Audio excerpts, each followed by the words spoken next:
I just don't have anything allocated right now that I hate. This is all shit I've had at your guys'.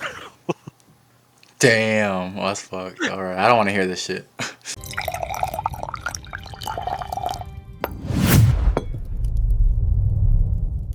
Welcome back to TFDT Whiskey. I'm Max, I'm Tushar. I'm, I'm Johnny. and today we are doing a little episode of what are three bourbons or whiskeys. I don't know if anybody decided to put a different thing on there. Three whiskeys that are allocated that we weren't impressed with or upset by, or we tasted and were upset by, disappointed in. Fill in the blank. So I'm gonna start it off with the bottle Johnny already saw because he cheated, because he won't close his eyes. I did So, cheat. so I'm starting I didn't off see that. I was sitting here like this. Oh, Baker's Oh 13. gosh, from a bean guy, that is a low blow, a freaking bean. But hey, I gotta say, I love everything Beam. This one doesn't do it for me. I mean, it's good, but is it $160 good? So this was. I Go ahead, Johnny. I know you had experience with this one. no, yeah. So I stumbled in my Kroger. This is gonna be a little bit of a off-topic thing, but I stumbled into my Kroger. They had it. It was like $120, and I was like, oh, Baker's 13 for $1.20. I'm gonna buy it. Dude, I opened it. I drank it for 120. It was not like, I'm not gonna say I'm not as big as a Beam fan as you, Max, but dude, it didn't do it for me. It really didn't. And I could walk past that bottle 10 times over again and not even think about grabbing it. To me, it's just not good. Yeah, I agree. This is a 2023 release. I went back to it a few times. I tried a lot. I mean, it's not bad, but it's not worth over $80 to me. That's it. Now to the next person. So I'll go next, Tushar. That way we can get that mind running. So I don't own this bottle. I've had it, I think, 2 or 3 different times now. But for me personally, I'm going like recent batches, not the older ones, because the older ones I loved. But for me, I guess last year / this year is Russell's Reserve 13 Batch 6 in particular. I have had it multiple times. It's good, but I mean, I think MSRP on it's what, like 180, 190, 200, whatever it is. Like, oh, it's higher than that? yeah, it was 220 or 230 when Oh it my came. goodness. But Okay. some days at Costco and stuff you can find it. But yeah, I will say I've grown more fond of turkey product, but the batch 6 of Russell's 13 just has not done it for me. Then now like batch 2 that I've had literally knocked my socks off, dude. That stuff was phenomenal. But like batch 6 for me personally, that's a pass for me. It seems like the batch 6 was very. If it was missed for you, you usually love the earlier batches. If the earlier Yes. batches were a miss for you, you loved 6. It's a little different. Go so ahead one about bottle your. that now that my mind is working a little bit after all that is a turkey product too, and that's the Master's Keep Triumph. That's the 10-year rye that was released before last year's Beacon. And that was my first Master's Keep, so I bought it thinking, yes, Master's Keeps are special. They did a limited edition, and for the price point, what I got wasn't happy with it. Like Yeah. the presentation and box took a lot of the money, I felt like, versus it's a good whiskey. Yeah. It's a really good whiskey. I do like it. It's a 10-year rye, 100 proof. Like it's really good, but $250, $300 for that was just very salty. I see that for 500 sitting for some reason. It's gonna sit. Went to today. They had it sitting on a table in the middle of the floor for $450. Yeah, I just walked past it and laughed. I was like, dude, there's no way. which it should be the MSRP of 180, 150. Even then, at 150 to 200, acceptable. Yup. But after that, you're getting way too much, especially nowadays. Yeah. I agree. So that's one. What's your next one, Max?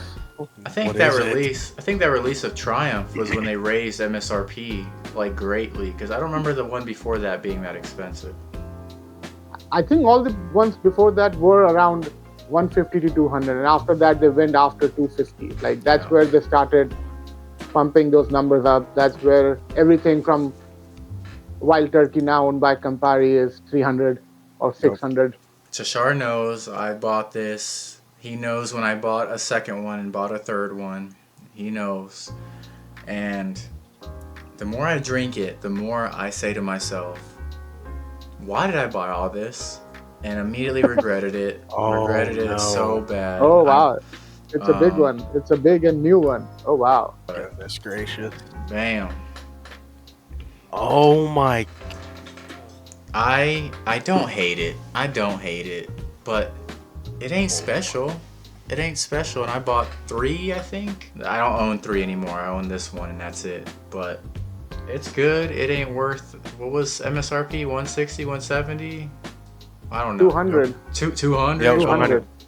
It was like 199, I think. 199, and then the way I have mine is we saw a really good deal, and I used Max's military ID discount and free shipping, so we got Yeah. 2 bottles of that for like $100 each. So we got 2 bottles for 200, and I think that is a very good price for it. But that, yeah, you should buy it. Mm-hmm.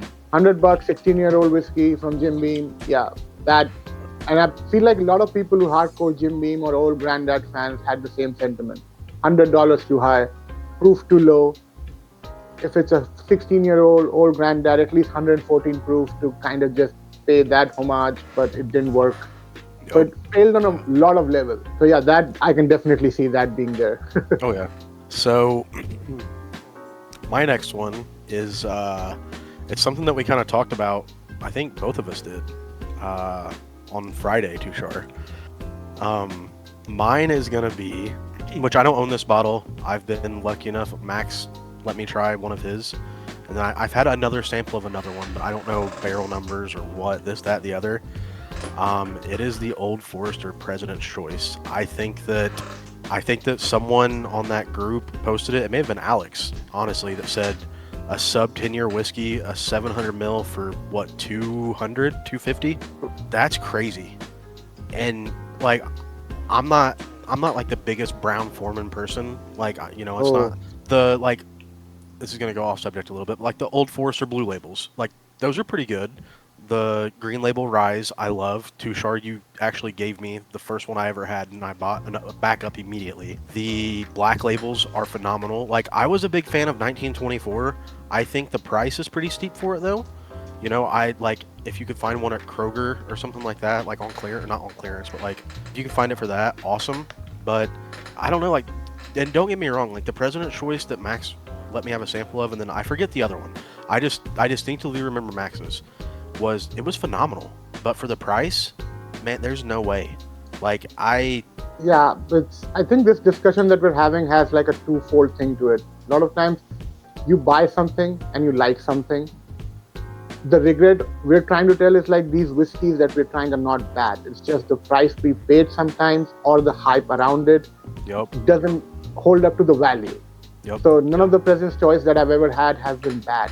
Nothing from old Brown Foreman I've had is like, oh my God, why did I try it? Maybe early times that people are talking about. I haven't tried that one, the new one. But I feel like for legacy brands, some of them have maintained a really good sub 100 bottle shelves, and they are Yep. still out there, and you can Oh, still, like, you go to 1910 or 1920, you can still buy Yeah. them for less than 100, and they're still good, they're still okay. For starting, same thing with Wild Turkey, Rare Breed. But as soon as they feel like, oh, it's a limited release, oh, it's a special release, then the yep, price and the value all of a sudden just drops down. I think that's Oh, what we're noticing while we're commenting on it. Is like we like them, but they're $50 too higher, $100 Yes. too higher. yes, It's I a think- complaint about the price more than sometimes the taste. So for Yeah. taste wise, there should be like I can go with another list just purely based on taste, not the hype, not the money.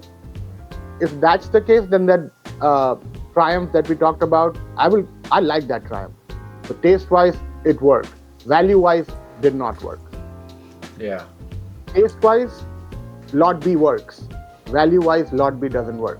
So 12-year Lot B, which is Weller 12, is also there. How of a difference it is between those two, hard to tell in a blind, especially for folks like us who drink a lot, but still it's harder sometimes to pick up blinds.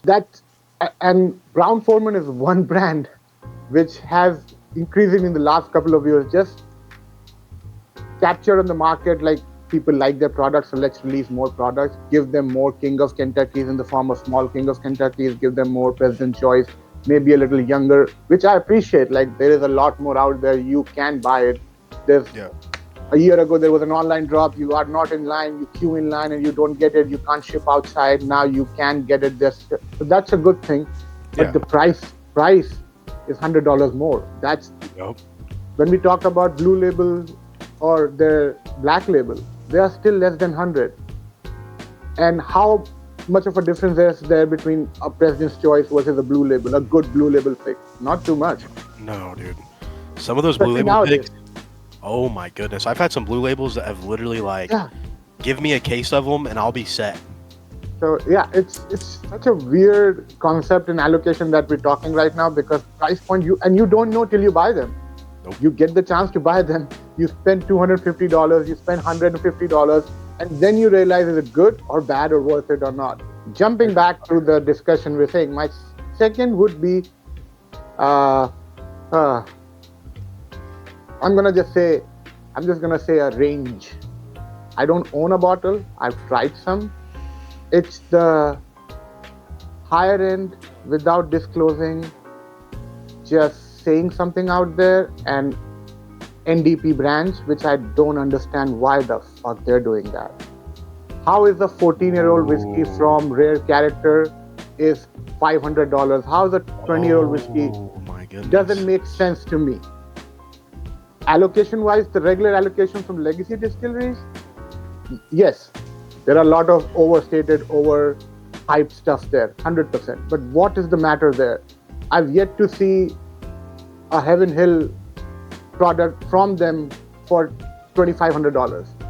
But you can see that from NDPs. Don't know why. Where are they going there with what their formula is? But that's my whole category there. That annoys me because I've tried some Brook Hill and it wasn't for me. I'm not paying that much money. I don't care whatever you say. Whoever is saying Rare Character, Brook Hill is great, I don't care. They're not worth the price. Yeah, Tushar was subtly calling out one brand there because Yeah. they exaggerate $2,500 for a Brook Hill 18 when it's Barton 18. What other Barton 18 is $2,000? None. It doesn't make any sense without Nope. saying anything. And then they're coming back and saying, oh, Buffalo Trace released Weller Vanadium, and people are mad at it. Double Eagle Very Rare, people are mad. They're releasing it very small amount, you can't get it, we get that. And we hate that too.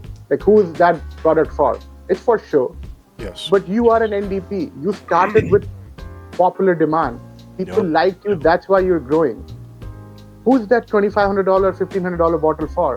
For a few folks in Discord and Facebook page to say that we have it or to flip it? What's the juice for? What is the criteria there? Dude, he is hitting the nail on the head.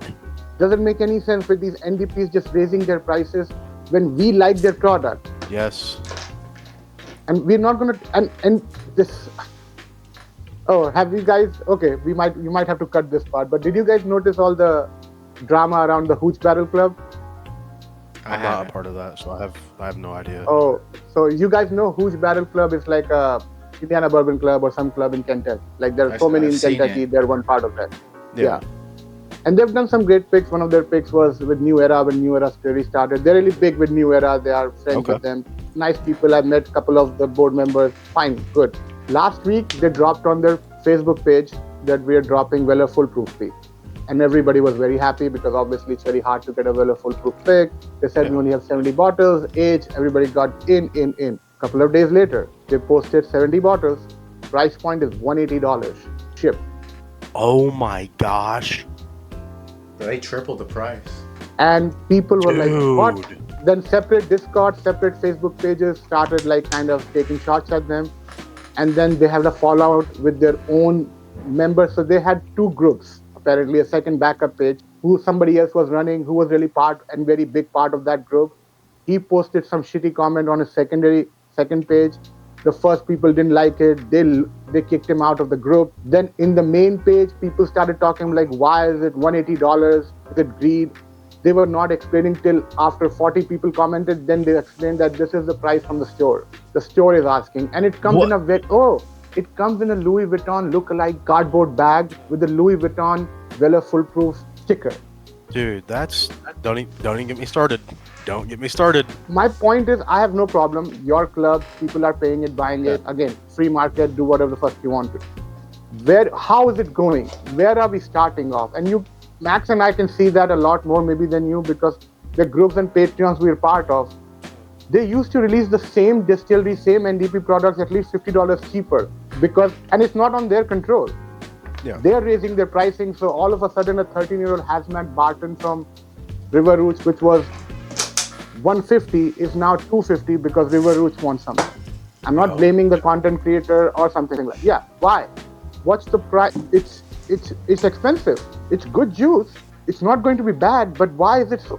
Nobody's explaining that. They're just saying, oh, it's the price. Like, we're just supposed to accept what the price is without questioning. The NDPs get started with our money. Like and I don't get why it's fair. You saying this is, you literally answered the question I was going to say. Like, you were talking about, NDPs increasing their price. And I was going to be like, that's almost exactly the same as a barrel pick club just increasing their price. Yeah. And then you literally said that. You literally just said that. So yeah. I feel we talk about pricing and everybody has the right, and it's bourbon and everybody wants to make money and have bourbon and have the best bourbon. Understand, but at some point there's a breaking point with the value. And I'm saying all of that in terms of our video content or episode right now is the legacy distilleries or the big brands, they can cut it back, they can take the shots at them. Brown-Forman can afford me complaining about them. After a certain point, NDPs will not be able to. They have to come down. They're going to be fanboys in groups, will buy everything and they try to sell it. People buy NDPs because they could sell it.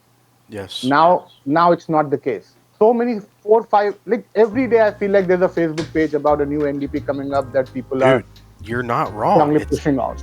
It's ridiculous. It's harder to sit back here and say, oh, the old Fitzgerald that I bought for $200 is not as good, but this River Roots, $150 is better than that. It's harder for me to say that when I'm seeing them going up, and I like them because they were at the correct price level. Yes. So overall understanding of how to judge value is changing, and without any input in it.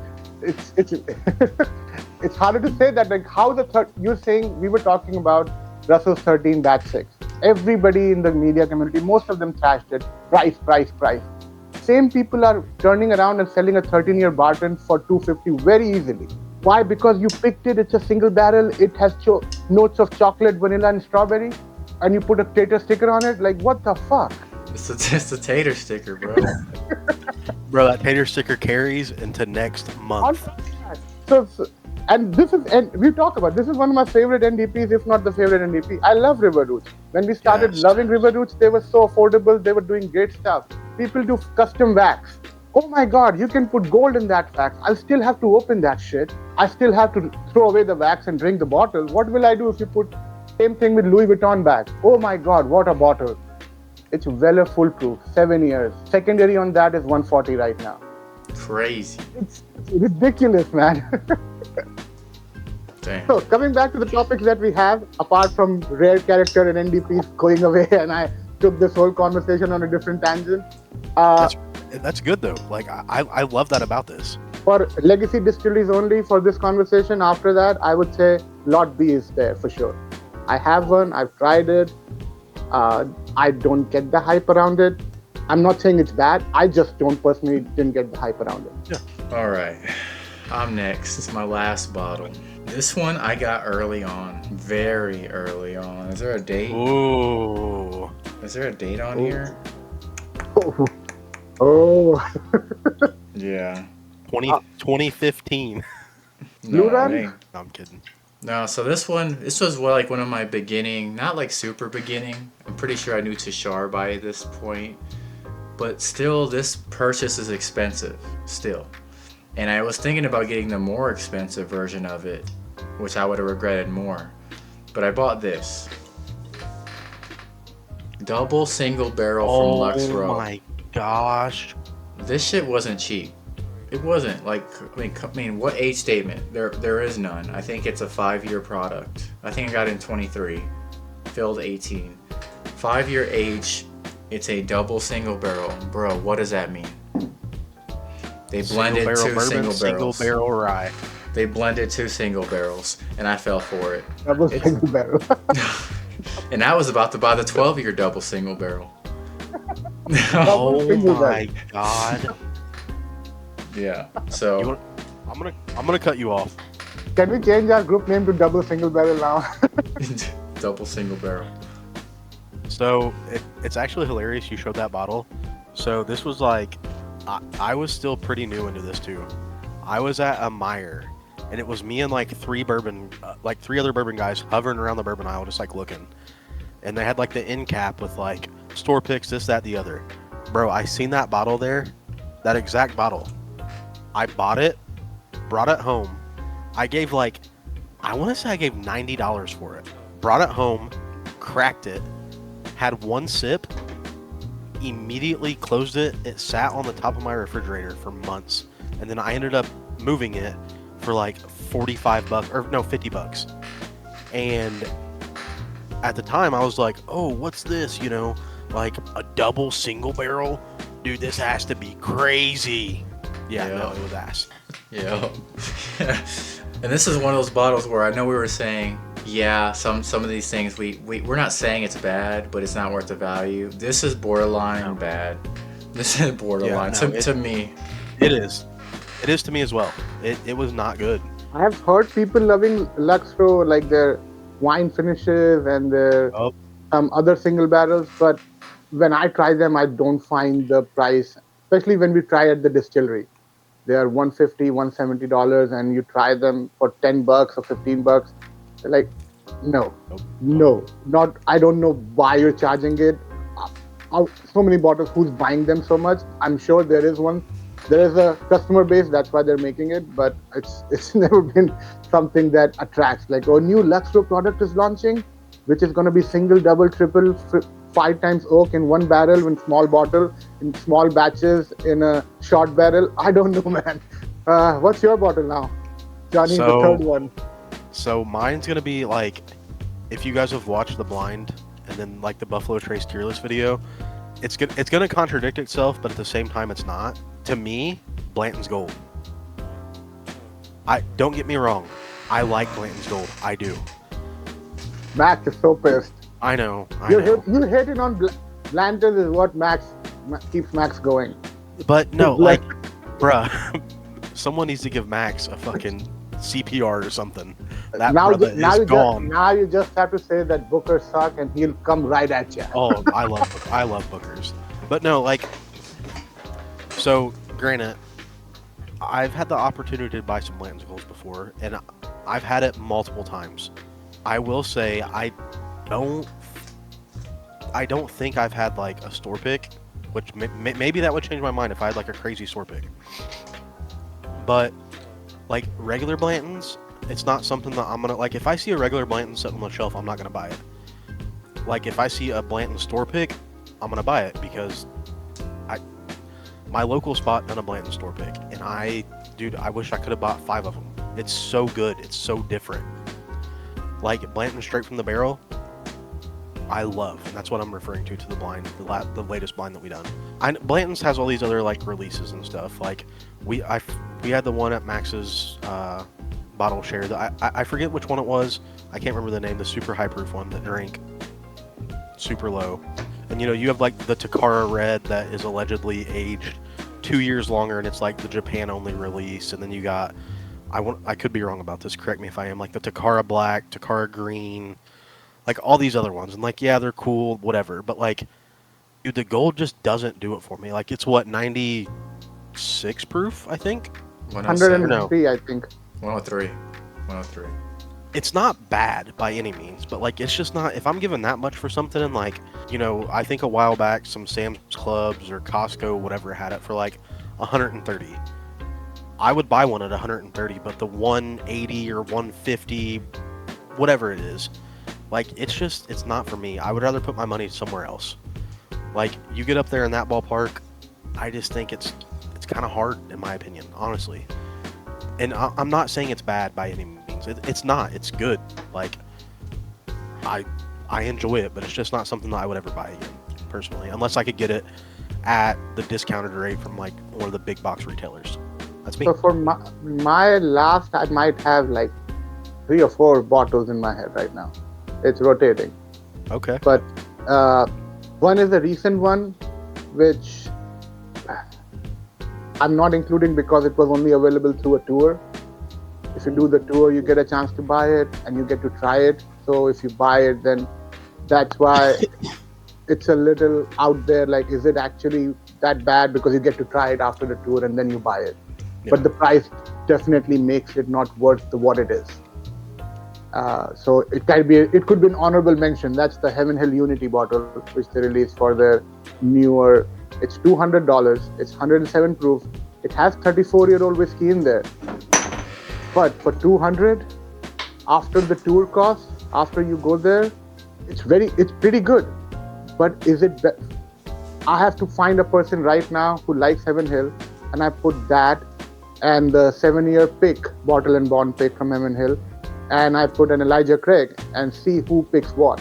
Yo. Proof-wise, yes, everything is different. That's lower proof, and that's a blend. Not saying anything bad about the whiskey. Whiskey tastes really good. But after your tour, I still have to pay $200 to get. So it's a good whiskey, but the value drops when I have to do that.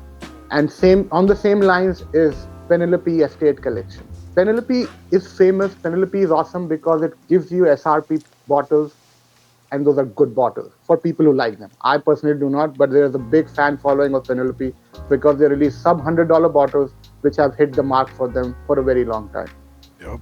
When they come up with a D-tag kind of lineup and the age statements are only 10, 11 years and they're charging all of a sudden double the price, I don't think it's double the value. The Penelope 13-year, which a lot of people initially last year said, oh my God, it could be the top 5 whiskey. But everybody, as soon as the bottle opened up, for a lot of folks, they did not like their bottles after it opened up. And it went down in the list. And now it's not even in the conversation for that. That's one big one. That's a 13-year Heaven Hill product with the mash bill. So those two are kind of like recent ones, with just like, why? What did we miss there? How did that happen? I don't know. But that on my end feels like a miss on the allocation side. I was not expecting you to say Unity from you. I was not shocked either. me. That's wild. They have another one coming up. That's why I'm saying that. They have a 13-year-old coming up right now. Oh, yep. Which is going to be, if you book a tour and then you get to, that's how you can get it. And the tour will be, that's awesome. You get to do the tour, you try the bottles, but still you're pricing a lot. That's $199 after tours. And that is a older whiskey where Heaven Hill Unity has 34-year, 6%. It's a good blend. It's a great bottle. But why that? Automatically the value goes down when you have to go there, do something, and then you pay more, and then you try to like, no, I like 7-year bottle and bond picks better than that. So it's a big one. And I think a lot of people, even Heaven Hill fanboys, will say, taste-wise, fine. Price and value-wise, not fine. Yeah. Penelope, Estate Collection, do better. It's a $200 bottle. You have MGP behind you. Like, come on. So those are my last 2. Well, then that wraps it up. Wraps it up. This is TFDD Whiskey. As always, see you next time. See you next time. Cheers.